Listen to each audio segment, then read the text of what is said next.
Guys, आजच्या व्हिडिओमध्ये आपण युनिट नंबर 5 स्टार्ट करत आहे. That is the pharmacology of drug acting on a central nervous system. See guys, honestly speaking हा जो युनिट आहे हा most of the hardest unit आहे स्टुडंटसाठी. तुम्हाला डिमोटिवेशन करण्यासाठी सांगत नाही आहे, बट यस तुम्हाला रियालिटी फेस करण्यासाठी सांगत आहे. म्हणून आधीच सांगत आहे की जर तुम्ही ह्या युनिटला प्रिपरेशन करण्याची स्टार्ट करत असाल तर आधी सगळ्यात आधी तुमचा जो काही कॉन्फिडन्स आहे की यस फार्माकोलॉजी मला इझी आहे हा फुल ऑन पाहिजे. अँड तुमचा कम्प्लिटली फोकस पाहिजे. तुम्हाला कुठलाही डिस्ट्रॅक्शन नको ह्या युनिटला स्टडी करण्यासाठी. का तर हा जो काही युनिट आहे आपण ऑलरेडी 4th युनिट मध्ये सुद्धा आपण ड्रग्स जे सेंट्रल नर्वस सिस्टम वरती ऍक्ट करतात ते बघितले आणि 5th मध्ये सुद्धा जर सेकंड पार्ट आहे. बट गाईज इंटेन्सिटी जी आहे सिलेबसची ते डीप होत आहे. ठीक आहे, इन्फॉर्मेशन जे आहे ते डीपर होत आहे. आणि yes guys central nervous system वरती ऍक्ट होणारे ड्रग आपण ऑलरेडी बघितले आहे. बट ऍक्च्युली आता तुम्ही ते डिसीज फेस करणार आहे जे ऍक्च्युली ज्याला आपण पागलपण म्हणतो, मॅनिया म्हणतो, शिझोफ्रेनिया, बायपोलर डिसऑर्डर हे आणि असे वेरियस असे डिसीज आणि त्यांचं ट्रीटमेंट आपल्याला बघायचं. सो यस तुम्हाला ह्या युनिट स्टार्ट करायचं तर फर्स्ट ऑफ ऑल यस तुमचं फोकस असायला महत्वाचं आहे. तुम्हाला कुठल्याही प्रकारचं डिस्ट्रॅक्शन नको. बस बाकी मी तर आहे तुमचा जो काही फार्माकोलॉजी आहे त्याला इझियर करण्यासाठी. डोंट यू वरी, फक्त काय पाहिजे मला तुमचा फोकस पाहिजे आणि कन्सिस्टन्सी पाहिजे, बाकी काहीच नको. तर सी गाईज आपला युनिट नंबर 5 जो आहे याच्यामध्ये आपले किती पार्ट आहे? ए बी सी डी आणि ई असे 5 पार्ट आहे. प्रत्येक लेक्चर मध्ये आपण एक एक पार्ट जो आहे तो कव्हर करणार आहोत. ठीक आहे, आज आपण ए पार्ट कव्हर करणार आहोत. But yes me hardest word use केला आहे. ए जर पार्ट तुम्ही सिलेबस मध्ये वाचला तर तो छानपैकी असा लिहिला आहे की सायकोफार्माकोलॉजिकल एजंट. याच्यामध्ये आपल्याला 5 डिसीज बघायचे आहे. ओके, सो म्हणूनच मी आधीच वर्ड यूज केला की हार्डेस्ट आहे. बट यस डिफिकल्ट नाही आहे, नथिंग इज इम्पॉसिबल. आपण इझिली करू शकतो जर तुमची साथ मला असणार तर ह्या युनिटला आपण इझी करूया. सो डोंट यू वरी. आता सायकोफार्माकोलॉजिकल एजंट मध्ये सिलेबस जर बघितला तर काय आहे याच्यामध्ये? अँटीसायकोटिक आहे, अँटी डिप्रेसंट आहे, अँटी एन्झायटी ड्रग आहे, अँटी मॅनिक आहे आणि हॅलोजिनेशन. हे 5 असे डिसऑर्डर आहे जे ब्रेनच्या रिलेटेड आहे, सेंट्रल नर्वस सिस्टीमच्या रिलेटेड आहे. सो या 5ही वरती आपण काय डिस्कस करणार आहोत? तर ह्या 5ही वरती आपण ट्रीटमेंट डिस्कस करणार आहोत. येस ऑफकोर्स हे जे 5 डिसऑर्डर आहे कशामुळे होतात ते डिस्कस करणार आहोत. त्यांचा मेकॅनिझम काय आहे जर आपल्याला माहिती असलं की कशामुळे होतं, ठीक आहे, सो रिझन जर माहिती असलं तर त्याचं सोल्युशन आपण इझिली काढू शकतो. सो यस आधी आपण प्रॉब्लेम स्टडी आउट करू, then we will go for other treatment. ठीक आहे, so one by one discuss करूया की हे सायको फार्माकोलॉजिकल एजंट म्हणजे काय आहे. ठीक आहे, सी गाईज एजंट म्हणजे काय तर आपले medicine drug that affect the mood, behaviour, thinking and perception. म्हणजे सायकोफार्माकोलॉजी सायकोलॉजिकल म्हणजे काय? मोर कॉम्प्लिकेटेड न करता अगदी सिंपल वेने बघूया की फार्माकोलॉजिकल कंडिशन म्हणजे काय. तर आपल्या भाषेमध्ये सायकोटिक पेशंट म्हणजे आपण ज्याला म्हणू शकतो, आपण म्हणतो बऱ्याच लोकांना आपण सहज म्हणून देतो की तू सायको आहे का. बट यस सायको ही मोस्ट सिरियस डिसऑर्डर आहे. म्हणजे ज्या पेशंटला कधी कधी रियालिटी दिसत नाही. बरेचदा काय होतं की हा एखादा फॉर एक्झाम्पल पर्सन आहे जो असा सायको फार्माकोलॉजिकल कंडिशन पासून सफर होत आहे. मग याला काय होतं की बरेचदा याला अशा अनवॉन्टेड गोष्टी दिसत आहे ज्या अस्तित्वात नाही आहे. ठीक आहे, बाकीच्या लोकांना नाही दिसणार बट याला दिसतात. बरेचदा असं होतं की या व्यक्तीला काहीतरी ऐकायला येतं, मग ते भूतभीत काय नाही बरं का, बरं याला काहीतरी असा डिसऑर्डर आहे, याच्या सेंट्रल नर्वस सिस्टीम मध्ये काहीतरी असा बिघाड झाला आहे ज्याच्यामुळे ज्या गोष्टी नाहीये त्या सुद्धा त्याला ऐकायला येत आहे, ज्या गोष्टी नाहीये त्या सुद्धा दिसत आहे. किंवा बरेचदा काय होतं की हा एक टाईप झाला ज्याला आपण तुम्ही काय म्हणता माहित नाही, आम्ही पागल व्यक्ती म्हणायचो. ठीक आहे, बस स्टँडवर आम्ही जेव्हा ट्रॅव्हलिंग करायचो तेव्हा बस स्टँडवर बरेचदा असे व्यक्ती स्वतःशीच बळबळ करताना दिसत आहे. ठीक आहे, सो हा एक प्रकार झाला. अगेन सेकंड कंडिशन कुठली आहे तर बायपोलर डिसऑर्डर. म्हणजे एकच व्यक्ती आहे, त्या एकाच व्यक्तीला 2 व्यक्तीसारखं जगताना बरेचदा आपण बघतोय. देन तुम्हाला माहितीये का, एन्झायटी हे सुद्धा एक प्रकारचं सायकोलॉजिकल डिसऑर्डर आहे. म्हणजे रेस्टलेसपणा, कोणाला शांत बसवत नाही. कोणी काय होतं की कोणाच्या घरी सपोज फॉर एक्झाम्पल एखादी घटना घडली जी घडायला नको होतं, किंवा एखादा जवळचा व्यक्ती जेव्हा पास आउट होतो तेव्हा त्या व्यक्तीला एन्झायटी पासून सफर होतं बरेचदा. आणि काय होतं की रेस्टलेसनेस होतं बरेचदा, अनवॉन्टेड म्हणजे स्वेटिंग होतं, किंवा त्यांना शांत बसवलं जात नाही, छोट्या छोट्या गोष्टीवरती भीती वाटते. सो हा सुद्धा एक सायकोफार्मकोलॉजी डिसऑर्डर आहे, सायकोसिस आहे. सायकोसिस म्हणजे काय, तर तुमचा किंवा पर्टिक्युलर पेशंटचा जी काही रियालिटी आहे त्या रियालिटीशी कम्प्लिटली जो काही संबंध आहे तो तुटतो आणि ते काहीतरी इमॅजिनरी लाईफ जगत असतात. ठीक आहे. सो हे सगळे काय झाले, तर हे झाले आपले सायकोलॉजिकल डिसऑर्डर. ठीक आहे. सो मग आपल्याला काय करायचंय की हे कशामुळे होतंय. ठीक आहे, आपल्याला एक्सटर्नली माहितीये की हे रिझन झालंय आणि म्हणून हा व्यक्ती अशामुळे करतो. ठीक आहे, बट याच्या बॉडीमध्ये, याच्या सेंट्रल नर्वस सिस्टीम मध्ये असं नेमकं काय होतंय की हे सगळं घडतंय, हे आपल्याला कळून घ्यायचं आहे. And then we will go for discuss of the treatment of that particular disease. ठीक आहे. आता पहिला जो कंडिशन आहे that is the anti psychotic. आता अँटी सायकोटिक म्हणजे काय, तर हा एक न्यूरोलिप्टिक डिसऑर्डर आहे. ठीक आहे. म्हणजे हा सगळ्यात आधी हे जे ड्रग्स आहे हा कशासाठी यूज होतो, तर 3 गोष्टीसाठी मोस्ट इम्पॉर्टंट वाईडली यूज केला जातो. एक आहे शिझोफ्रेनिया, सेकंड वन आहे सायकोसिस, अँड थर्ड वन आहे मॅनिया. आता वन बाय वन याचा आधी मिनिंग समजून घ्या की शिझोफ्रेनिया म्हणजे काय, तर असा पेशंट जो रियालिटी आणि त्याच्या ओन थॉट मध्ये त्याला फरक दिसत नाही. लाईक एखादा भ्रम, एखादा व्यक्ती बघा, त्याला जसं मी आता तुम्हाला इथे म्हटलं की हा एक पर्सन आहे. ठीक आहे. ह्या पर्सनला असे काहीतरी व्यक्ती दिसणार जे ऍक्च्युअल मध्ये नाहीये, म्हणजे रियालिटी वेगळी काहीतरी आहे. आपल्याला माहिती आहे की हा पर्टिक्युलर पर्सन इथं नाहीये. ठीक आहे. बट याला तो दिसणार, याला त्या गोष्टी ऐकू येणार. तो हे काय झालं, तर हा झाला आपला शिझोफ्रेनिया. ह्या शिझोफ्रेनिया ट्रीटमेंटसाठी यूज केलं जातं. शिझोफ्रेनियामध्ये काय, तर हॅल्युजिनेशन म्हणजे भ्रम होत आहे, त्याला काहीतरी नाहीये ते सुद्धा दिसतं. हॅल्युजिनेशन म्हणजे काय, तर काहीतरी ऐकायला येत आहे. ठीक आहे. आणि डिसऑर्डरिंग स्पीच. ठीक आहे. त्या लोकांना प्रॉपर असं बोलता येत नाही, कारण रियालिटीशी त्यांचा संपर्कच तुटलेला आहे. ठीक आहे. अगेन सेकंड वन आहे सायकोसिस. सायकोसिस म्हणजे काय, जे मी आता तुम्हाला म्हटलं की त्यांचा रियालिटीशी संपर्क तुटतो. रियालिटीमध्ये काय आहे आणि ते कशा प्रकारे बिहेव करतात हे त्यांना माहिती नसतं. देन थर्ड वन आहे मॅनिया. मॅनिया म्हणजे काय, तर हा झाला बायपोलर डिसऑर्डर. यामध्ये इरिटेबल मूड असतं, म्हणजे सतत हा व्यक्ती चिडचिड करणार. ठीक आहे. अगेन याच्यामध्ये डिल्युजन, हॅलोजिनेशन म्हणजे त्याला काहीतरी दिसतंय, काहीतरी ऐकायला येतंय, लाईक दॅट. त्याची झोप खूप कमी असते, लेस स्लीप, टॅकिंग एक्सेसिव्ह, म्हणजे एखादा व्यक्ती खूप जास्त बळबळ करताय तो सुद्धा मॅनियापासून सफर करू शकतो. देन रेसिंग थॉट, ह्या व्यक्तीला हमेशा रेसिंग थॉट असणार. ठीक आहे. सो हे जे काही सायकोलॉजिकल कंडिशन आहे ही नॉर्मल आहे का, तर नाही, हे ॲबनॉर्मल आहे. सो याच्या ट्रीटमेंटसाठी हे आपले ड्रग यूज करतात. तर याचे क्लासिफिकेशन 2 आहे गाईज. एक आहे टिपिकल, ही म्हणजे फर्स्ट जनरेशन, आणि सेकंड आहे अटिपिकल म्हणजे सेकंड जनरेशन. आता ड्रगला समजून घेण्या अगोदर आपण काही गोष्टी समजून घेऊया की हे जे काही डिसऑर्डर आहे सायकोलॉजिकल कशामुळे होतात. ठीक आहे. सो एकदा आपल्याला कळलं की हे कशामुळे होत आहे, तर त्यावरती ट्रीटमेंट आपल्याला इझी होणार. लाईक शिझोफ्रेनिया आहे. शिझोफ्रेनिया कशामुळे होतं, तर हा तुम्हाला आठवते का, आपण सेंट्रल नर्वस सिस्टीम जेव्हा हा चॅप्टर स्टार्ट केला होता, युनिट स्टार्ट केला होता, तेव्हा आपण काही न्यूरो ह्युमरल ट्रान्समिशन वरती डिस्कशन केलं होतं. ठीक आहे. हा होता आपला प्री सायनेप्टिक किंवा प्री गँग्लिओनिक न्यूरॉन. हा झाला पोस्ट गँग्लिओनेटिक न्यूरॉन. ही जी क्लिप्ट आहे याला आपण गँग्लिओन किंवा आपण याला सायनॅप्ट म्हटलं होतं. ठीक आहे. तुम्हाला आठवत असणार. सो इथे काय होतं, इथे काही देर आर सम वेसिकल्स ज्यामध्ये आपले जे केमिकल्स आहे ज्याला आपण न्यूरो ट्रान्समीटर म्हटले होते. हे न्यूरो ट्रान्समीटर जे CNS मध्ये ऍक्ट होतात ते कुठले कुठले होते मला सांगा. एक गाबा न्यूरो ट्रान्समीटर होता, गाबा. एक होता ग्लुटामेट, एक होता डोपामाइन. ठीक आहे. एक होता ग्लायसिन आणि एक होता सिरोटोनिन. ठीक आहे. हे 5 असे न्यूरोट्रान्समीटर होते जे सेंट्रल नर्वस सिस्टीम वरती ऍक्ट करत होते. मग ह्या 5 पैकी हा जो डोपामाइन आहे, हा डोपामाइन काय करत होता मला सांगा. गाबा हा सेंट्रल नर्वस सिस्टीमला डिप्रेस करत होता. ग्लायसिन सुद्धा सेंट्रल नर्वस सिस्टीम आणि स्पायनल कॉर्डला डिप्रेस करत होता. सिरोटोनिन झोपण्याचं काम करत होता. ग्लुटामेट काय करत होता, एक्सायटेशन करत होता. बट हा जो आपला डोपामाइन आहे हा काय करत होता, तर हा व्यक्तीमध्ये हॅप्पी वाली फिलिंग, ठीक आहे, प्लेझंट वाली फिलिंग, विनिंग वाली फिलिंग, म्हणजे खूप छान आनंद वाली.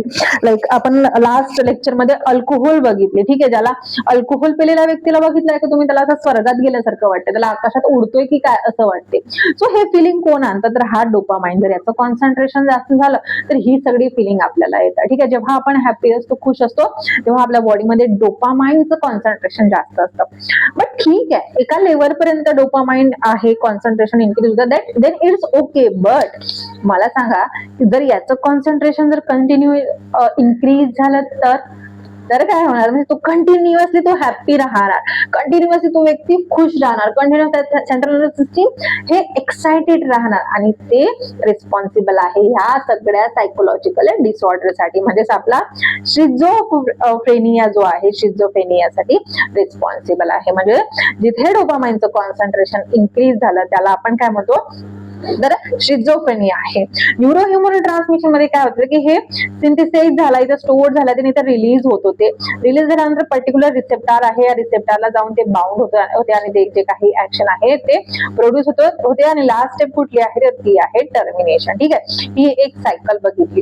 मग हे स्पेशली कोणासाठी, आपले जे डोपामाइन आहे त्या डोपामाइनचं जर कॉन्सन्ट्रेशन बॉडीमध्ये इन्क्रीज झालं तेव्हा काय होत होतं, तर हे जे काही सायकोलॉजिकली डिसऑर्डर आपल्याला दिसत होते. आता फर्स्ट थिंग, जर डोपामाइनचं कॉन्सन्ट्रेशन इन्क्रीज झालं तर हॅलोजिनेशन होतं, डिल्युजन होतं, म्हणजे नसलेल्या गोष्टी ऐकायला येतात, नसलेल्या गोष्टी माणसाला दिसतात. हा शिझोफ्रेनिया. बट जर डोपामाइनचं कॉन्सन्ट्रेशन आपल्या बॉडीमध्ये जर कमी झालं तर it leads to Parkinson's disorder. Okay, so concentration जास्त पण नको आणि कमी पण नको, लेवल मध्ये पाहिजे आपल्याला. तर नॅचरली बॉडीमध्ये काय होतं गाईज, ह्या 4 अशा पाथवे आहे जो डोपामाइनचं कॉन्सन्ट्रेशन रेग्युलेट करतो, ठीक आहे. मी कन्फ्युजन करणार नाही, बट काही बेसिक गोष्ट आहे तुम्हाला माहिती असणं गरजेचं आहे, कारण याच्यावरूनच कळणार तुम्हाला की हे ड्रग कशा प्रकारे ऍक्ट होतात. मी डायरेक्टली सांगू शकले असते तुम्हाला की सी हे जे काही टिपिकल आहे, टिपिकल D2 ब्लॉकर आहे आणि अटिपिकल हे D2 5-HT2 ब्लॉकर आहे. आता तुम्हाला नाही कळलं हे D2 काय करतं, 5-HT2 काय करतं. सो एकदा तुम्हाला ही पाथवे कळली तर तुम्हाला ह्या सगळ्या गोष्टी क्लिअर होतात, ठीक आहे. ठीक आहे. सो पेशंट मध्ये काय आहे, पेशंट मध्ये हा जो डोपामाइन आहे याचं कॉन्सन्ट्रेशन इन्क्रीज झालेलं आहे, ठीक आहे. आणि डोपामाइन काय करतो, डोपामाइन कुठनं जास्त रिलीज होत आहे ते पाथवे आपल्याला कळले आहे 4. म्हणजे आपले हे जे ड्रग आहे, ड्रग कुठे ऍक्ट करणार आहे, कुठेतरी ह्या पाथवेवरतीच ऍक्ट करणार आहे, ठीक आहे. सो फर्स्ट जो काही क्लास आहे that is the typical first generation, that is the chlorpromazine आणि हॅलोपेरिडॉल. हे काय करतात, तर हा D2 ब्लॉक करत आहे. कुठल्या पाथवेमध्ये, तर मेझोलिम्पिक पाथवेमध्ये, जो आपलं इमोशन्स आणि बिहेवियर कंट्रोल करत आहे. शिझोफ्रेनियाच्या पेशंटमध्ये काय झालं आहे की त्याचा इमोशन्स कंट्रोलमध्ये नाही आहे, त्याच्यामध्ये डोपामाइनचं लेवल जास्त इन्क्रीज झाला आहे. सो हा काय करतो, याला ब्लॉक करतो, डोपामाइनचा रिलीज होऊ देत नाही. जर डोपामाइनचा रिलीज झाला नाही सो इथे काय होणार की इथे याचं कॉन्सन्ट्रेशन डिक्रीज होणार आणि जे काही सिम्पटम्स आहे ते कंट्रोल होणार. बट आता काय होतं की हा वन वेनी अटॅक करत आहे.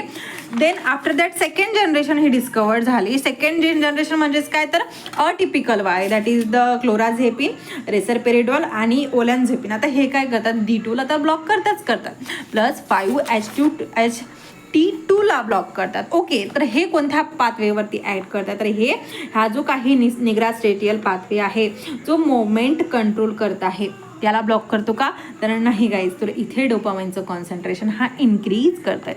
मी आधीच तुम्हाला सांगितले आहे की हा युनिट हार्ड आहे आणि थोडं फोकस करा तर हार्ड होणार नाही. तर तुम्ही म्हणणार मॅम इथे आपल्याला डोपामाइनचं कॉन्सन्ट्रेशन कमी करायचं आहे आणि तुम्ही म्हणताय की आपले ड्रग तर डोपामाइनचं कॉन्सन्ट्रेशन इन्क्रीज करताय. बट गाईज इथे हा निगेटिव्ह फीडबॅकवरती वर्क करतो. म्हणजे काय, आता हा जो काही पाथवे आहे हा मोमेंट कंट्रोल करतो.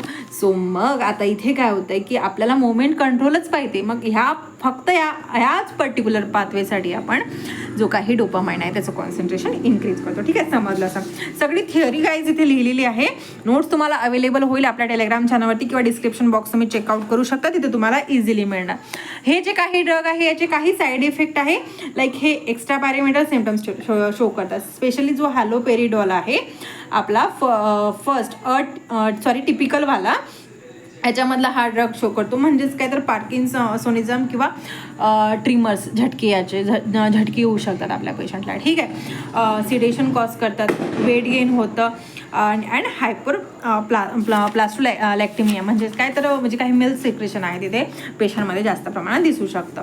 हा झाला फर्स्ट पोर्शन. सेकंड आहे अँटी डिप्रेशन म्हणजे काय तर हा स्पेशली डिप्रेशनच्या पेशंटसाठी किंवा एन्झायटी डिसऑर्डरसाठी यूज करतात. आता आधी क्लासिफिकेशन बघण्याआधी आपण बघूया की डिप्रेशन कशामुळे होतं. तर डिप्रेस झालेला व्यक्ती, मला सांगा तुम्ही बघितलं आहे का एखादा व्यक्ती बघा आता ज्याचा रिझल्ट, ज्याला खूप प्रिपरेशन केली होती, जर रिझल्ट चांगला लागला नाही तर तो डिप्रेस होतो. प्लस कुठेतरी काहीतरी बरेचदा होतं की एखाद्याची लव्ह लाईफ प्रॉपर झाली नाही तर तो डिप्रेस होतो. अशा पेशंटमध्ये काय होतं की जे आपले मोनो अमिनो न्यूरोट्रान्समीटर आहे म्हणजे सिरोटोनिन, नॉर ॲड्रेनालिन, डोपामाइन यांचं कॉन्सन्ट्रेशन कमी झालेलं असतं. सो मग आता आपल्याला काय पाहिजे की पेशंटमध्ये हे न्यूरोट्रान्समीटरचं कॉन्सन्ट्रेशन कमी झालं आहे. सो आता आपल्याला असे ड्रग्स पाहिजे जो ह्या 3 न्यूरोट्रान्समीटरचं कॉन्सन्ट्रेशन इन्क्रीज करणार आहे. राईट. सो फर्स्ट क्लास आहे सिलेक्टिव्ह सिरोटोनिन रिअपटेक इनिबिटर. ठीक आहे, थोडं समजून घेऊया. अगेन आपली हे जे ह्युमरल ट्रान्समिशन होती त्याला बघूया. आता इथे काय होतं आहे की हा स्पेशली सिरोटोनिन रिअपटेक इनिबिटर म्हणजे आता मला सांगा, हे जे फॉर एक्झाम्पल हा सिरोटोनिन आहे, हा इथे येत होता, रिलीज होत होता, पर्टिक्युलर रिसेप्टरला बाउंड होत होता आणि पर्टिक्युलर रिस्पॉन्स देत होता. आता बॉडीमध्ये काय झालं आहे पेशंटच्या की सिरोटोनिनचं कॉन्सन्ट्रेशन कमी झालेलं आपल्याला वाढवायचं आहे. मग रिअपटेक म्हणजे काय, जी टर्मिनेशनची प्रोसेस होती लास्टवाली, म्हणजे टर्मिनेशन म्हणजे काय, हे जे काही न्यूरोट्रान्समीटर एक्सेस आहे, सिग्नल पास आउट झाल्यानंतर, रिस्पॉन्स प्रोड्यूस झाल्यानंतर हे रिअपटेक होत होतं. ठीक आहे, अगेन हे वेसिकल्समध्ये स्टोर्ड होत होते. मग आता आपले ड्रग काय करणार की याला रिअपटेक होऊ देणार नाही, अगेन वेसिकलमध्ये जाऊ देणार नाही आणि ऑब्व्हियसली मग काय होणार, हे जे काही न्यूरोट्रान्समीटर आहे याचं कॉन्सन्ट्रेशन इन्क्रीज होणार. हे ड्रग कुठले आहेत तर फ्लुओक्झेटिन, सर्टॅलिन, एस्किटॅलोमाइड आणि हा आहे प्रोलॅक्झिन. ठीक आहे, सिटालप्रोइड, हे 5 असे ड्रग आहे. हे 5 टच करायचे आहे एक्झामिनेशनमध्ये, खूप इम्पॉर्टंट रोल प्ले करतात. ठीक आहे, then serotonin nor adrenaline reuptake inhibitor. Same case, हा झाला सिरोटोनिन न्यूरोट्रान्समीटर सोबत. सेकंड वेनी नॉर ॲड्रेनालिनचं सुद्धा कॉन्सन्ट्रेशन कमी झालेलं आहे. सो इथे सुद्धा नॉर ॲड्रेनालिनचं रिअपटेक आपल्याला इनिबिट करायचं आहे. त्यासाठी हे आपले 3 ड्रग आहे. देन ट्रायसायक्लिक अँटी डिप्रेसंट हा एक कॅटेगरी आहे, याच्यामध्ये काही हे असे ड्रग्स आहे. देन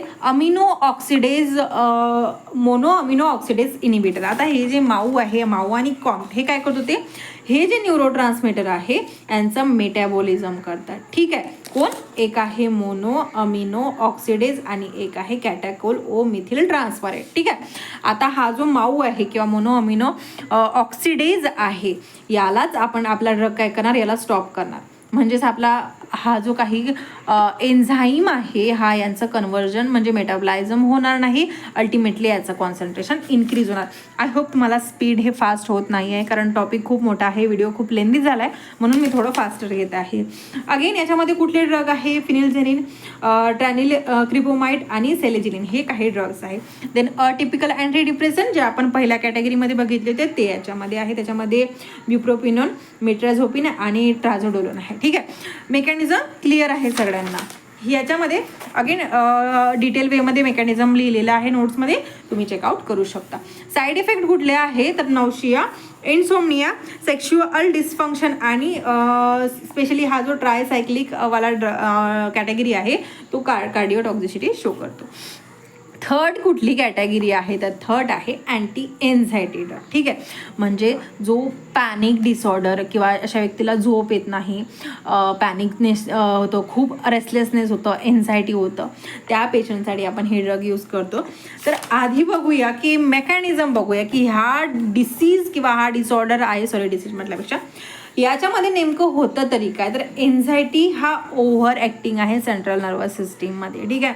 म्हणजे हा जो सेंट्रल नर्वस सिस्टीम आहे याचं फंक्शन नॉर्मली होत आहे, बट एक्सेस होत आहे, खूप जास्त हा वर्क करत आहे. सो मग आपले हे जे ड्रग काय करतात, तर हे पर्टिक्युलर न्यूरोट्रान्समीटरवरती वर्क करतात, दॅट इज द गाबाचं कॉन्सन्ट्रेशन इन्क्रीज करतो. गाबा हा काय करतो, सेंट्रल नर्वस सिस्टीमला डिप्रेस करतो. सो मग आपले ड्रग काय करणार, गाबाचं कॉन्सन्ट्रेशन इन्क्रीज करणार. सो सेंट्रल नर्वस सिस्टीम आपोआप कमी होणार, ठीक आहे. ओके, ब्रेनची जी काही ॲक्टिव्हिटी आहे त्याला कमी करतो आणि कामिंग इफेक्ट शो करतो. सो ड्रग कुठले कुठले आहे, म्हणजे क्लासिफिकेशन कुठले कुठले आहे. पहिला क्लास आहे गाईज बेन्झोडायझोपिन, त्यामध्ये डायझेपाम, लोराझेपाम आणि अल्प्राझोलाम आहे, ठीक आहे. नॉन बेन्झोडायझोपिनमध्ये एक आहे ब्युस्पिरिन आणि एक आहे बार्बिच्युरेट कॅटेगरीमध्ये, that is the phenobarbital. Mechanism clear आहे. साईड इफेक्ट काय आहे, तर ड्रॉझिनेस, डिपेंडंट आणि मेमरी इम्पेअरमेंट हे शो करतात. फोर्थ कुठला कॅटेगरी आहे, तर अँटीमॅनियक ड्रग आहे. तर अँटीमॅनियक म्हणजे काय, तर बायपोलर डिसऑर्डर. आता याच्यामध्ये काय होतं, मॅनियामध्ये आधी काय होतं, देन ट्रीटमेंट बघूया. मॅनियामध्ये काय होतं की पेशंटमध्ये डोपामाइनचं कॉन्सन्ट्रेशन आणि नॉरॲड्रेनालिनचं कॉन्सन्ट्रेशन इन्क्रीज होतं. आता मला परत सांगायचं काम नाही आहे की डोपामाइन काय करतो, तो प्लेझंटवाली फिलिंग देतो. नॉरॲड्रेनालिन काय करतो, सेंट्रल नर्वस सिस्टीमला एक्साइट करतं आहे, ओव्हर ॲक्टिव्ह करतं आहे, ठीक आहे. जो न्यूरोनल सिग्नल आहे याला ओव्हर ॲक्टिव्ह करत आहे.